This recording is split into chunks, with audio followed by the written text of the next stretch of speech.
पहलगाम में हमारे 26 नागरिक मारे गए हमारे देश के, तो हमने ऑपरेशन सिंदूर चला दिया एक देश के खिलाफ। यह 40 लोग मर गए, उनका जीवन हमारे लिए महत्वपूर्ण नहीं है?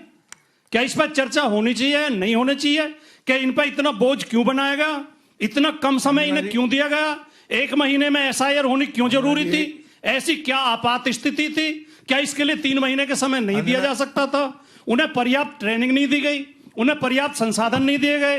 2000 जो वोट बना रहे हैं, वोटर लिस्ट तैयार कर रहे हैं, 2024 की वोटर लिस्ट का मिलान 2003 की वोटर लिस्ट से नहीं हो पा रहा है, और उनके ऊपर दबाव बनाया जा रहा है कि जल्दी से जल्दी आप इसे अपलोड करिए।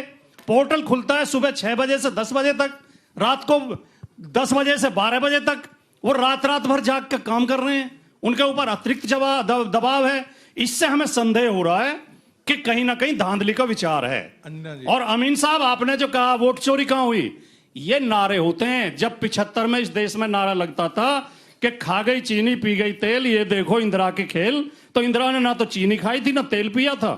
वो एक मुहावरा था कि भ्रष्टाचार हो रहा है। वोट चोरी का मतलब है धांधली हो रही है। चोरी ऐसे नहीं हो रही है जैसे घरों में दीवार तोड़ के चोरी हो जाती है। आप मुहावरे को समझिए, नारे को समझिए। ये सरकार धांधली करना चाहती है और चुनाव आयोग इसकी धांधली में सहयोग कर रहा है। आपके पास कोई सबूत है? हाँ, मेरे पास सबूत है। मैं बताता हूँ। ने तो राहुल गांधी के सारे मेरे पास सबूत है, खत्म कर दिया। डॉक्टर साहब, मेरे पास सबूत है। हमने 2017 में उत्तर प्रदेश में हमारी सरकार थी, हमने स्मार्टफोन देने की घोषणा की थी। चुनाव आयोग ने रोक लगा दी थी कि अब चुनाव आ गए हैं, अब स्मार्टफोन नहीं दे सकते। बिहार में सरकार 10-10 हजार रुपए मतदान के दौरान भी डालती रही, चुनाव आयोग मौन बैठा रहा। यह इस बात का सबूत है कि चुनाव आयोग बीजेपी की धांधली में भागीदार है। इस जिले में जहां हम ये डिबेट कर रहे हैं, गौतम बुद्ध नगर में 18 लाख मतदाता हैं केवल, उनमें से 4 लाख मतदाता बीएलओ को मिल नहीं रहे हैं। ये मेरे हाथ में अखबार की खबर है। अरे देवा, जुम करो। 4 लाख मतदाता नदारद हैं और प्रशासन का दबाव है कि इन्हें जल्दी से जल्दी इनके फॉर्म भरवा के अपलोड करिए। इस दबाव में 5 टीचर्स ने रिजाइन कर दिया है कि हमें नौकरी, सरकारी नौकरी कौन छोड़ता है? जो 10-10 साल 15-15 साल से नौकरी कर रहे थे, जल्दी फिर मैं रिजाइन कर दिया। देखिए, निर्वाचन आयोग की अगर किसी प्रक्रिया पर किसी को आपत्ति है, किसी निर्णय पर आपत्ति है, तो यहाँ न्यायपालिका है, सर्वोच्च न्यायालय है। सर्वोच्च न्यायालय जाइए ना। भारतीय जनता पार्टी इस पर निर्णय दे सकती है क्या? भारतीय जनता पार्टी का निर्णय लागू होगा क्या? नहीं लागू होगा। तो जो अथॉरिटी है, इस भारतीय संविधान ने लोकतंत्र में सारी व्यवस्थाएं की हैं। आप बार बार कहते थे कि जो है हमको 45 दिन के भीतर जो सीसीटीवी फुटेज बूथ का मिलना चाहिए, वो 45 दिन की सीमा कम है। तो भाई 45 दिन में आज आप बिहार में चुनाव हुए हैं, आपको आशंका है वोट चोरी हुई है, हर बूथ का आप एक पिटीशन डालिए और ले लीजिए सीसीटीवी फुटेज। तो नहीं लेंगे। जब 45 दिन उसकी मियाद, उसका नियम पूरा हो जाएगा, फिर रोने चले आएंगे। साहब, रुदाली गिरोह से जो है लोकतंत्र प्रभावित होने वाला नहीं है। ठीक है भाटी जी, एक सवाल है भाटी जी से मैं पूछ लूं, उसके बाद आ रही हूं। क्या ऐसा आ रही हूं सर, रुक जाइए गुरु जी।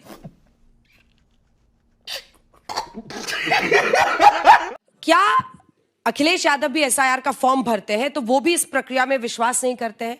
और अगर वाकई कुछ त्रुटियां हैं कई जगहों पर, जब इतने मतलब आप सोचिए कि कितने करोड़ मतदाता है इस देश में, तो एसआईआर में क्या गड़बड़ है? एसआईआर के जरिए ही तो उसको शुद्धिकरण होगा। एसआईआर प्रक्रिया का समाजवादी पार्टी ने कभी विरोध नहीं किया शुरू के दिन से। और उत्तर प्रदेश में समाजवादी पार्टी के कार्यकर्ता जितना एसआईआर में सहयोग कर रहे हैं, दूसरी कोई पार्टी नहीं कर रही है। समाजवादी पार्टी के बीएलए एक बूथ पर लगे हुए, मैं खुद गया हूं, मैं पूरे उसमें एक्टिव रहा हूं। अखिलेश जी ने खुद अपना फार्म भरा है। हम सवाल इस पे उठा रहे हैं, आपत्ति इस पे उठा रहे हैं कि इतना कम समय क्यों रखा गया, ये आपाधापी किस लिए, ये काम का दबाव किस लिए, आप जल्दबाजी में क्यों करना चाहते हैं, आप धांधली करना चाहते हैं। अभी आपने कहा सुप्रीम कोर्ट जाओ, सुप्रीम कोर्ट जाओ। हम तो इलेक्टोरल बॉन्ड का भी शुरू के दिन से विरोध कर रहे थे, बाद में सुप्रीम कोर्ट ने उसे अवैधानिक करार दिया, गैर संवैधानिक करार दिया। अभी जो पीएम केयर फंड है उसमें भी धांधली है, हम तो वो भी सवाल उठा रहे हैं। अब सुप्रीम कोर्ट तक कब तक मुकदमे जाते हैं, कब उनके फैसले आते हैं? आपकी भी कोई जिम्मेदारी बनती है, नहीं बनती है? आप भी न्याय और नैतिकता की जिम्मेदारी आपकी भी है या नहीं है? हम तो पूरे ट्रांसपेरेंसी की जिम्मेदारी आपकी है या नहीं है? जिन गोमांस बेचने वाली कंपनियों से आपने किसी गोमांस वाले से नहीं लिया, चंदा लिया, उसके लिए आप देश से माफी मांगेंगे? जो फर्जी दवाई बनाने वाली कंपनियों से आपने जुआ खिलाने वाली कंपनी से चंदा लिया, आपने नकली दवाई बनाने वाली कंपनी से चंदा लिया, आपने जिन कंपनियों को घर ईडी भेज दी थी उनसे एक हफ्ता के अंदर ठीक है, चंदा इसका लिया। पॉइंटेड जवाब फिर अमीन ढेरों साहब, ढेरों जल्दी से, वो जल्दी से एक बार ये सबूत बोले। हैं। तो लेने के देने पड़ गए। दूसरा, मोहम्मद अमीन साहब ने एक सवाल पूछा कि वोट चोरी कहाँ हुआ। मैं बताता हूं कहाँ वोट चोरी होता है। 2022 में उत्तर प्रदेश में विधानसभा चुनाव हुए, रामपुर विधानसभा में 56% वोट पड़े, अंजना जी। और फिर 24 में उपचुनाव हुआ तो उपचुनाव में मात्र 33% वोट पड़े। क्यों पड़े 33%? सरकार ने पुलिस लगा लगा के अल्पसंख्यक मतदाताओं को बूथों तक जाने से रोका, लाठी बजा बजा के वापस भगाया गया, वोट नहीं पड़ने दिया गया। इस तरह वोट चोरी होती है। दूसरी बात, मैं आता हूं SIR पे। इसमें हम ये कहना चाहते हैं कि ये SIR है स्पेशल इंटेंसिव रिवीजन। इसमें ना तो कुछ स्पेशल है और ना कुछ जो है इंटेंसिव है, ना तो कुछ विशेष है ना कुछ गहन है। ये इतनी जल्दबाजी में किया जा रहा है कि आपको पता है देश भर में 40 से ज्यादा BLOs ने सुसाइड कर लिया है, उनकी मौत हो गई है। तुम चुल्लू भर पानी में जाके डूब के मर जाओ। बात यह है कि ड्रामा बहुत हो चुका। नरेंद्र मोदी जी कहते हैं, बहुत सम्मान के साथ मैं कहना चाहूंगा कि अब ड्रामा मत करिए। आप देश के माननीय प्रधानमंत्री हैं। कितने लोग मौसम का मजा ले रहे हैं दिल्ली में, बताइए कितने लोग? कोई है मजा ले रहा है? खुलेआम दौड़ सकता है? नरेंद्र मोदी जी का ड्रामा और नरेंद्र मोदी जी की विश्वसनीयता और भाजपा और सरकार की विश्वसनीयता की पोल कैसे खुलती है। कहे थे कि 2 करोड़ नौकरी मिल जाएगी, मिल गई। सर एक मिनट तो टॉपिक पे रहिए ना, टॉपिक पे आ रहा हूं। आप आइएगा, हम लोग साफ प्रदूषण पर भी बात करेंगे, नौकरियों पर भी नहीं। ये बहुत गंभीर आरोप है, ये मेरे वोट से इनके वोट से जुड़ा हुआ मामला है। आप वोट का फोकस कीजिए, आप हम लोगों को कन्विंस करके भेजिए कि वोट चोरी हो रहा है। आप लोग ये बताओ, आप लोग अपनी एग्जाम कॉपी भी रीचेक करवा सकते हो, नहीं करवा सकते हो? क्या कभी कॉलेज या कभी यूनिवर्सिटी ने कहा कि मेरे ऊपर आरोप लगा रहे हो? किसी टीचर, किसी प्रोफेसर ने कहा आप आरोप लगा रहे हो? आप रीचेक करने का अधिकार है।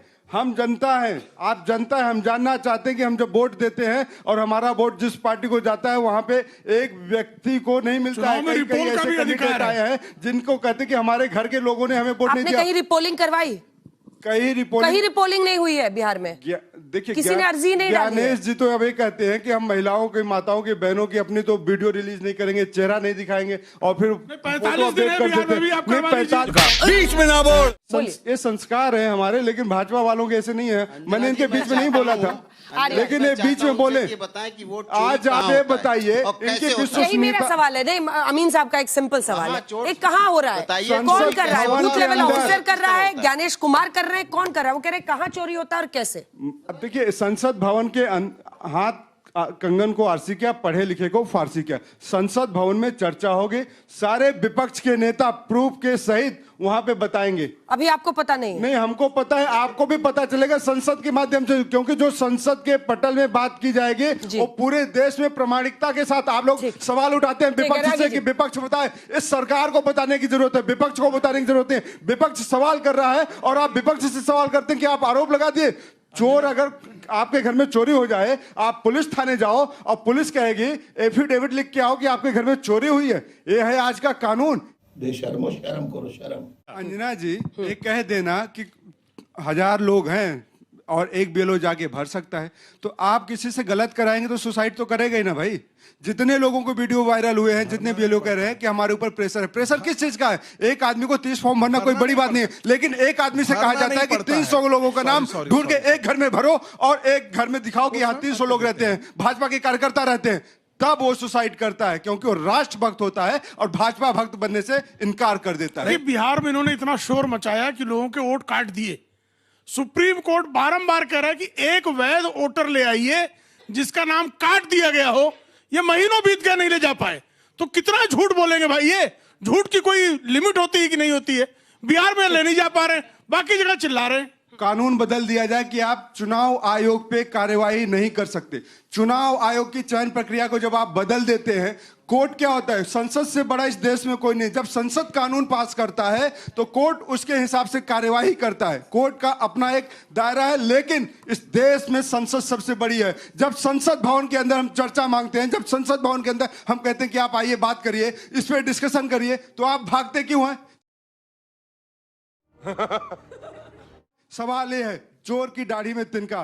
बात ये होती है जब सुप्रीम कोर्ट के अंदर 5 ईवीएम मशीन को वहां पे जांच किया गया, उसमें पाया गया कि इसमें टेम्पर्ड किया गया है, तब इससे जाहिर हो जाता है कि जो चुनाव आयोग है वो भाजपा के कार्यालय से काम करता है। देखिए बात बिल्कुल सही है, राकेश सिन्हा जैसे लोग, मैं कहता हूं अंजना जी, आज आपके मंच से कहता हूं कि भाजपा के सांसद का वो चरित्र बताइए जो कि फरवरी में दिल्ली में वोट डालते हैं और फिर कहेंगे कानून नहीं बनाए। कानून बनाइए ना।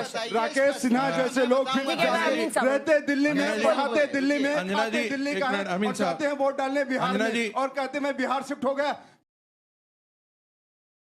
अच्छा बात नहीं है।